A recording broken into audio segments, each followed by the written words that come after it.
Location ఏదైనా location ఎక్కడైనా తెలుగువారి వేడుక అంటే ఆలివ్ మిఠాయి ఉండాల్సిందే. మిఠాయి అంటే ఆలివ్. ఈ రోజు నాతో పాటు బహుముఖ ప్రజ్ఞాశాలి, ఆల్ రౌండర్, ఇండస్ట్రీకి పరిచయం అవసరం లేని పేరు, వెరీ కైండ్ హార్టెడ్, 365 డేస్ కూడా ఆ శివుని ధ్యానంలో ఉంటూ ఉంటారనమాట. తనికిళ్ళ భరణి గారు. ఎంత మోసగాడి వయ్యా శివ, నువ్వెంత వేషగాడి వయ్యా శివ. తనికిళ్ళ భరణి గారు అంటే బాగా హ్యాపీ ఉంటుందా, లేదా చంటి అంటే హ్యాపీ ఉంటుందా? బాగా క్లోజ్ సర్క్యూట్ కుటుంబ సభ్యులకే తెలుసు. చాలా లక్కీ హ్యాండ్ అని విన్నాను. అంటే శివ నుంచి అది ట్రెండింగ్ స్టార్ట్ అయింది యాక్చువల్లీ.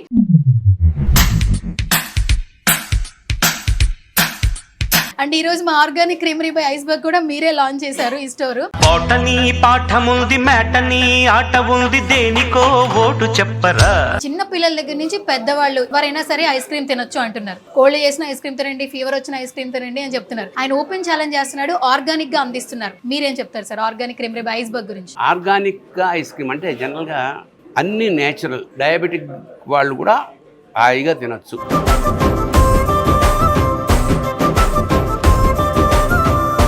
మీరు ఐస్ క్రీమ్ తినరు, కానీ కొద్దిగా టేస్ట్ చేసి ఆ ఫ్లేవర్ ఏంటో ఫస్ట్ మీరు కనిపెట్టాలి. మీకు వంట గురించి అవగాహన ఉందని తెలిసింది. లేదు, I may fail, but nuts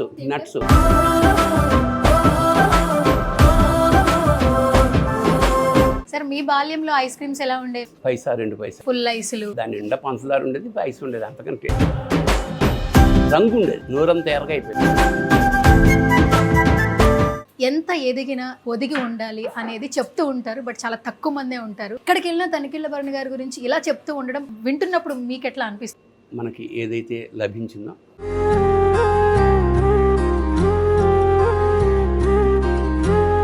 ఏమైనా డివైన్గా ఏమైనా చెప్పాలంటే ఈ జనరేషన్ ఉన్న వాళ్ళకి ఏమైనా స్పిరిచువల్గా ఏమైనా చెప్పాలి? సంకటకాలే వెంకటరమణ అని ఒక సామెత ఉంది. అంటే కష్టం వచ్చినప్పుడే కాకుండా దేవుడి కాళ్ళు ముందు నుంచే పట్టుకుంటే కష్టం రాదు. తనికిళ్ళ భరణి గారి జర్నీ అనగానే మిథునం ముందు మిథునం తర్వాత అంటుంటారు. మిథునం లాంటి ఇంకొక సినిమా నెక్స్ట్ ఎప్పుడు వస్తుంది? ఒక రహస్యం ఉంది. హాయ్ హలో నమస్తే, this is Suvarna, welcome to Suman TV. So ఈరోజు నాతో పాటు ఒక స్పెషల్ గెస్ట్ అయితే ఉన్నారని చెప్పొచ్చు. బేసికల్గా ఏదైనా ఒక పని మొదలు పెడితే ఆ పని సక్సెస్ అవ్వాలంటే ఒక మంచి చేయి ఉంటే బాగుంటుంది అంటారు, మంచి దీవెన ఉంటే బాగుంటుంది అని కూడా అంటుంటారు. రీసెంట్ టైమ్స్లో organic creamery by iceberg launches అన్నీ చూస్తూ ఉన్నాము. బట్ ఈరోజు ఏఎస్ రావు నగర్లో కొత్త స్టోర్ అయితే లాంచ్ అయిపోయింది. ఆ స్టోర్ని లాంచ్ చేయడానికి వచ్చారు బహుముఖ ప్రజ్ఞాశాలి, ఆల్ రౌండర్, సో ఇండస్ట్రీకి పరిచయం అవసరం లేని పేరు, వెరీ కైండ్ హార్టెడ్, 365 డేస్ కూడా ఆ శివుని ధ్యానంలో ఉంటూ ఉంటారనమాట. తనికిళ్ళ భరణి గారు, versatile actor. So right now నాతో పాటు ఉన్నారు, ఆయనతో మాట్లాడదాం. అసలు ఈరోజు స్టోర్ లాంచ్ చేయడం ఎలా అనిపిస్తోంది, అలాగే ఆయన మెమరీస్ కూడా ఒకసారి రీకలెక్ట్ చేద్దాము. ఐస్ క్రీమ్తో ఏమైనా బాండింగ్ ఉందో ఆయనతో మాట్లాడదాం. నమస్కారం సార్. నమస్కారం తల్లి. ఎలా ఉన్నారు సార్? తనికిళ్ళ భరణి గారు అంటే బాగా హ్యాపీ ఉంటుందా, లేదా చంటి అంటే హ్యాపీ ఉంటుందా మిమ్మల్ని? బాగా క్లోజ్ సర్క్యూట్, అంటే కుటుంబ సభ్యులకే తెలుసా చంటి అనే పేరు? ఏదైనా పేరే కదా. ఓకే సార్, బేసికల్గా మీ గురించి చాలా రీసెర్చ్ చేశాను నేను. చాలా లక్కీ హ్యాండ్ అని విన్నాను. అంటే శివ నుంచి అది ట్రెండింగ్ స్టార్ట్ అయింది యాక్చువల్లీ. అండ్ ఈరోజు మా ఆర్గానిక్ క్రీమరీ బై ఐస్బర్గ్ కూడా మీరే లాంచ్ చేశారు ఈ స్టోరు. సో లక్కీ హ్యాండ్ అని మేము అనుకుంటాము. సో ఏం చెప్తారు సార్ ఫస్ట్? మంచిదే కదా. ఇప్పుడు మనస్ఫూర్తిగా మనం ఏం చేసినా సక్సెస్ అయితే ఆనందించే వాళ్ళు మనం. సరే, లక్ అనేది కేవలం హ్యాండ్లో కాకుండా వాళ్ళ కృషిలో కూడా ఉంటుంది. అంచేత let us put that credit to కష్టపడే వాళ్ళకి. చెయ్యి వెనకాల ఉంటుంది, భగవంతుడు చెయ్యి వెనకాల ఉన్నట్టు. చెయ్యి అంటే సపోర్ట్ అంతే, that's all. Organic creamery by iceberg అని స్టార్ట్ చేశారు ఫౌండర్ సుహాస్ గారు. చిన్న పిల్లల దగ్గర నుంచి పెద్దవాళ్ళు ఎవరైనా సరే ఐస్ క్రీమ్ తినొచ్చు అంటున్నారు. కోల్డ్ చేసిన ఐస్ క్రీమ్ తినండి, ఫీవర్ వచ్చిన ఐస్ క్రీమ్ తినండి అని చెప్తున్నారు. బేసికల్గా మనమే చెప్తాం పెద్దవాళ్ళు ఐస్ క్రీమ్ తినొద్దని చెప్పి. ఆయన ఓపెన్ ఛాలెంజ్ చేస్తున్నాడు, ఆర్గానిక్గా అందిస్తున్నారు. ఇది మరొక స్టోర్ లాంచ్ అయింది. మీరేం చెప్తారు sir organic creamery by iceberg గురించి? నేను కూడా ఈ కుర్రాడు చేసిన, అంటే సుహాస్ 12 ఏళ్ల నుంచి ఈ బిజినెస్లో ఉన్నా కూడా అదే పనిలో వెళ్ళిపోతుంటారు. బట్ ఎక్కడ ఈ ట్రెండ్ సెట్టింగ్ ఎక్కడ జరుగుతుందంటే, can we do something different అన్నప్పుడు ఎక్కడైనా ప్రపంచంలో, ఈవెన్ ఐస్ క్రీమ్ కూడా ఇట్ వన్ యాజ్ యాక్సిడెంట్. ఒక రాత్రి జస్ట్ పాలు దాని మీద పడిపోవడం, పొద్దున కల్లా గడ్డగట్టడం, అది చూసి అలా యాక్సిడెంట్గానే ఆరంభమైంది ఐస్ క్రీమ్. నిజమా సార్? న్యాచురల్గా ఎవరైనా కనపట్లేదు. చాలా మంచి గొప్ప గొప్ప యాక్సిడెంట్లు జరిగాయి చరిత్రలో, ముఖ్యంగా సైంటిఫిక్గా. ఇది మాత్రం కాదు, ఎందుకంటే ఐస్ క్రీమ్ మనకు తెలుసు, బట్ ఆర్గానిక్గా ఐస్ క్రీమ్ అంటే జనరల్గా మన పిల్లలు ఎప్పుడన్నా ఐస్ క్రీమ్ తింటుంటే ఒకటి వరకు ఓకే, కానీ అంతకన్నా ఎక్కువ తింటే తల్లిదండ్రులకి, ముఖ్యంగా తల్లి ఒప్పుకోదు, ఎందుకంటే జలుబు చేస్తుంది, అనారోగ్యం అని. దట్స్ ట్రూ ఆల్సో, ఎందుకంటే సీజన్ ఒకటి, కోల్డ్ సీజన్లో అసలు తినకూడదు. అంటే ఇప్పుడు కోల్డ్ సీజన్లోనే లాంచ్ చేసి అదే అది రూలు. ఇప్పుడు దానికి విరుద్ధంగా ఏమిటంటే ఇతను ఆర్గానిక్గా అన్నీ నేచురల్, అంటే పాలు దగ్గర నుంచి అందులో వేసే షుగరు అన్నీ కూడా న్యాచురల్గా వచ్చేవే చేస్తున్నాం కాబట్టి ఇది ఆర్గానిక్. ఇది డయాబెటిక్ వాళ్ళు కూడా హాయిగా తినచ్చు, అంటే లిమిటెడ్గా ఏదైనా అనేది రీసెర్చ్ చేసి కనిపెట్టిన విషయం. మరి ప్రపంచంలో చాలామంది ఉన్నారు, ముఖ్యంగా భారతదేశంలో this is the first of it's kind అని అనౌన్స్ చేశాడు. అది గొప్ప విషయం, ఎందుకంటే ఏ కంపెనీకైనా R&D చాలా ఇంపార్టెంట్. రీసెర్చ్ చేస్తున్న కొద్దీ దానిలో కొత్త కొత్త విషయాలు, ముఖ్యంగా బిజినెస్ పీపుల్కి అంటే ఒక ప్రోడక్ట్ ద్వారా సంపాదనతో పాటు ముఖ్యంగా ఇలాంటి ఫుడ్ ఐటమ్స్ ప్రజలకు ఆరోగ్యకరంగా కూడా అందిస్తున్నాం అన్న ఒక తృప్తి ఆడియన్స్ కూడా, అంటే కొనేవాళ్ళ ఈ ఎవరైతే కస్టమర్స్ ఉన్నారో వాళ్ళకు కూడా ఇది మనం జబ్బు చేస్తుంది అన్న బాధతో కన్నా ఇది ఆరోగ్యానికి ఉపకారం చేస్తుంది, పిల్లలు ఇబ్బంది పెట్టదు అన్నప్పుడు ఎక్కువ ఆనందం కలుగుతుంది. సో దాన్ని స్పెండ్ చేయడానికి కూడా ఇబ్బంది పడరు. సో నేను అనుకోవడం అతి తక్కువ సమయంలో దాదాపు ఇది 6వ బ్రాంచ్ అంటే సక్సెస్, అంతే కదా, సక్సెస్ఫుల్. ఇంకా చాలా చేద్దామని వీళ్ళ ఉద్దేశం. ఎప్పుడైతే ప్రోడక్ట్ జనంలోకి వెళ్ళిపోయిందో, అదే నేను ఇందాక అతను చెప్పింది, సుహాస్కి చెప్పింది కూడా, మీరు వ్యాపారాన్ని ఒక కమిట్మెంట్ తోటి ఇష్టంగా ప్రజలకు ఉపయోగపడుతుందని చేయండి. ఎవ్రీథింగ్ ఫాలోస్, అంటే కీర్తి ప్రతిష్టలు కానీ డబ్బు కానీ ఫాలో అవుతుందన్న అదే జరుగుతుంది. ఇంకోటి ఏంటంటే నేను పర్టికులర్గా నేను ఎక్కువ ఐస్ క్రీమ్ తిన్నాను, కానీ ఇప్పుడు టేస్ట్ చేశారు ఈరోజు? చేసి అంటే చాలా తక్కువ సార్లు, ఒక 20-30 సార్లు తింటాం మొత్తం జీవితంలో. ఒకటి రుచిగా, ఎప్పుడైతే ఆర్గానిక్ అన్నాడో ఇది ఇబ్బంది పెట్టదు అని ఆయన హామీ తీసుకున్నాక నేను టేస్ట్ చేశాను.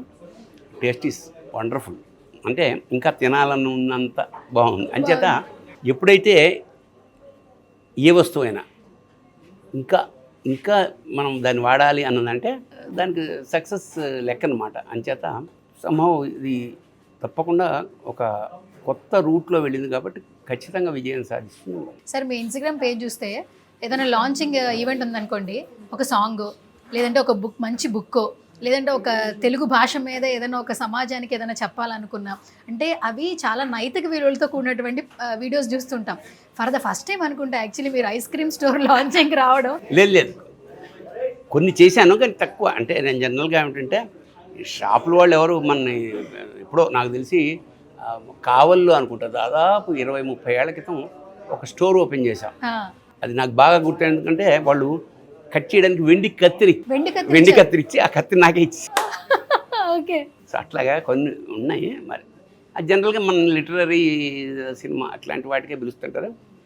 ఇది అంటే ఒకటి నేను కొంచెం శివభక్తుని కాబట్టి, మనసుతో రిలేటెడ్ కాబట్టి అక్కడ కరెక్ట్ అయితే మాత్రం మొత్తానికి మీరు సో చల్లగా ఉండాలి, ఈగా ఉండాలి, ఆరోగ్యకరంగా ఉండాలి. ఓకే సార్, మరి మీ ఇంట్లోనే మీకు బాగా ఫేవరెట్ పెట్టున్నారు కదా, ఆయనకి ఐస్ క్రీమ్ ఇష్టం, మీ మనవడు. పిల్లలు అందరికీ ఇష్టం కదా, తీసుకెళ్తున్నా, ఇచ్చాడు పాపం. మెనూ చెప్పాడా? వాడికి తెలీదు.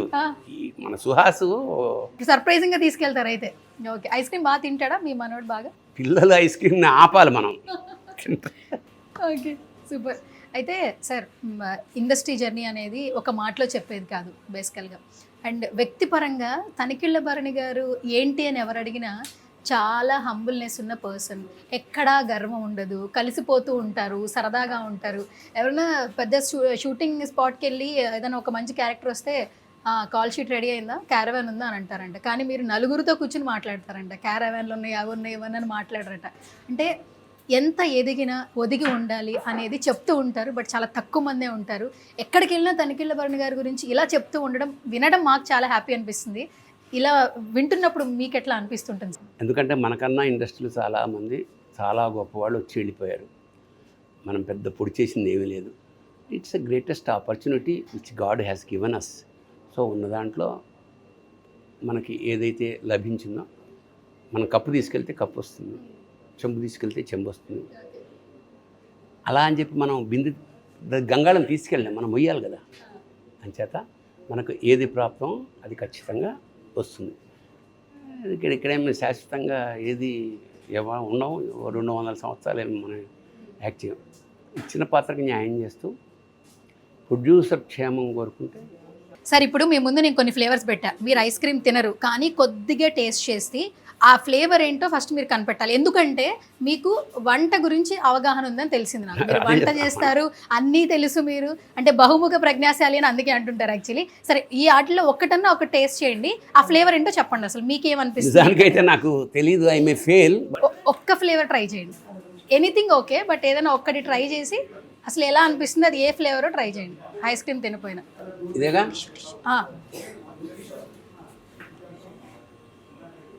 అంటే పళ్ళ రుచులు ఉంటాయి వీటిలో, అంటే ఫ్రూట్స్ ఉంటుంది and at the same time nuts okay sir, but అది ఏ ఫ్లేవర్?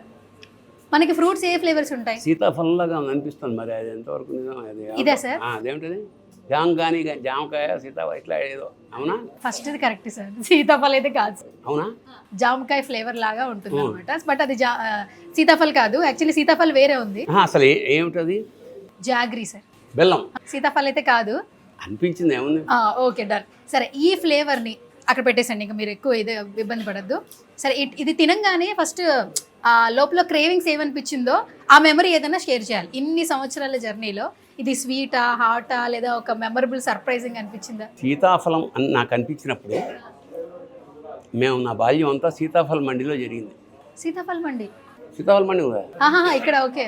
సీతాఫలం మండి ఎందుకు వచ్చిన పేరంటే, మా చిన్నప్పుడు అక్కడ 100ల కొద్ది బళ్ళు ఉండేవి సీతాఫలం. అంటే 5 పైసలకి ఇంతింత పళ్ళు 5 ఇచ్చేవారు అన్నమాట.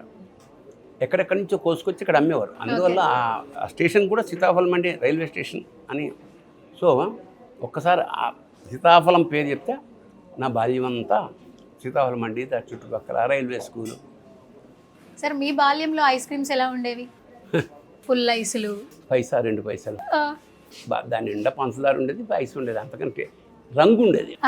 నోరంతా ఎర్రగా అయిపోయింది, ఐస్ క్రీమ్ తింటే నాలికంతా ఏదో పానేసుకున్నట్టు అయిపోయింది. Ice cream is one of the part of our lives కదా. ఇప్పుడు మరీ పెరిగింది. ఇప్పుడు పూర్వకాలం శీతాకాలం తినేవారు కాదు, ఇప్పుడు అది ఒక ఫ్యాషన్. చలికాలం, వర్షంలో, అంటే ఎప్పుడైనా సరే ఫుడ్ను మెమరీ అయిందనుకో, ఇట్ విల్ లాంగ్ లాస్ట్. అంతే సార్. మీ మిస్సెస్కి ఐస్ క్రీమ్ ఇష్టమేనా? అందరికీ ఇష్టం అండి. మీరు ఎక్కువ తినరు కదా. లిమిట్ దాటకుండా ఉంటే ఏదైనా ఎత్తే కదా, ఏదైనా లిమిట్. ఇప్పుడు వీళ్ళు చెప్పేది ఏమిటంటే ఇష్టం వచ్చినట్టు తినండి, ఏం కాదు అంటారు, మరి చూడాలి. అండ్ ఫ్లేవర్స్ కూడా చాలా ఉన్నాయి సార్, చాక్లెట్, మ్యాంగో, సీతాఫల్. అంటే ఇక్కడ ఏంటంటే మెయిన్గా సార్, ఒకప్పుడు కొన్ని సీజనల్ ఫ్రూట్స్ ఉంటాయి, ఈ టైంలోనే వచ్చే ఫ్రూట్స్ ఉంటాయి. అలా కాకపోయినా ఆ ఫ్లేవర్ మీరు కావాలనుకున్నా కూడా ఆర్గానిక్ రావచ్చు. ఆ ఫ్లేవర్ని మీరు ఫీల్ అయ్యేలాగా ఐస్ క్రీమ్ని అందిస్తూ ఉన్నారు. బాగుంది. చివరిగా ఒక క్వశ్చన్, 365 డేస్ శివారాధనలో ఉంటుంటారు కదా మీరు. సో బేసికల్గా ఇప్పుడు ఏంటంటే అందరూ పండగలు వస్తేనో పబ్బం వస్తేనో దేవుడిని గుర్తుపెట్టుకుని వెళ్ళి దేవుడిని స్మరించుకుంటూ ఉన్నారు. అంటే ఆ రోజుల్లో బ్రతుకుతున్నాం అని చెప్పాలి. బట్ అప్పటి నుంచి ఇప్పటి వరకు కూడా మీరు శివారాధనలోనే ఉంటారు, శివుడిని స్మరించుకుంటూనే ఉంటారు. సో ఏమైనా డివైన్గా ఏమైనా చెప్పాలంటే ఈ జనరేషన్ ఉన్న వాళ్ళకి ఏమైనా స్పిరిచువల్గా ఏమైనా చెప్తారు? సంకటకాలే వెంకటరమణ అని ఒక సామెత ఉంది. అంటే కష్టం వచ్చినప్పుడే కాకుండా, కష్టం వచ్చినప్పుడు దేవుడి కాళ్ళ పట్టుకుంటాం కదా, దేవుడి కాళ్ళు ముందు నుంచే పట్టుకుంటే కష్టం రాదు. అందుకే కష్టం రాకుండా మీరు దేవుడిని స్మరిస్తూ ఉన్నారా? కష్టాలు రావాలి, కష్టాలు రాకూడదని ఎవరు అనుకోకూడదు. కష్టాలు రావాలి. మనం కోరుకోవాల్సిందల్లా కష్టాలని భరించే శక్తిని మనం కోరుకోవాలి. కష్టం రాకుండా ఉండదు, మజారం ఉండదు. కష్టం రావాలి, ఐస్ క్రీమ్ తినాలి, జలుబు రావాలి. చివరిగా నా క్వశ్చన్ సార్, ఇది ఇండస్ట్రీ క్వశ్చన్ యాక్చువల్లీ. తనిఖీళ్ళ భరణి గారి జర్నీ అనగానే మిథునం ముందు మిథునం తర్వాత అంటుంటారు. అండ్ బాలు గారితో కూడా వండర్ఫుల్ మెమరీ. సో ఆయన్ని ఫిజికల్గానే మిస్ అయ్యాము, మెంటల్గా ఎప్పుడూ మిస్ అవ్వలేదు. ఆయన పాటలు వింటూనే ఉంటాము, మనకి దగ్గరగానే ఉంటూ ఉంటారు. సో మాకు అలాంటి మిథునం లాంటి ఇంకొక సినిమా నెక్స్ట్ ఎప్పుడు వస్తుంది డైరెక్షన్లో మేము ఈగర్గా వెయిట్ చేస్తున్నాము. ఏం చెప్తారు సార్? ఒక రహస్యం ఉంది, మనకు ఒక వ్యక్తి కావాలి దీనికి. మళ్ళీ బాలుగారు లాంటి వ్యక్తి కాదు, మళ్ళా ఒక ముయిదా ఆనందరావు గారు లాంటి ప్రొడ్యూసర్ కావాలి. ఆ ప్రొడ్యూసర్ వచ్చినప్పుడు ఇంకో సినిమా వస్తుంది. Okay, thank you sir, thank you so much.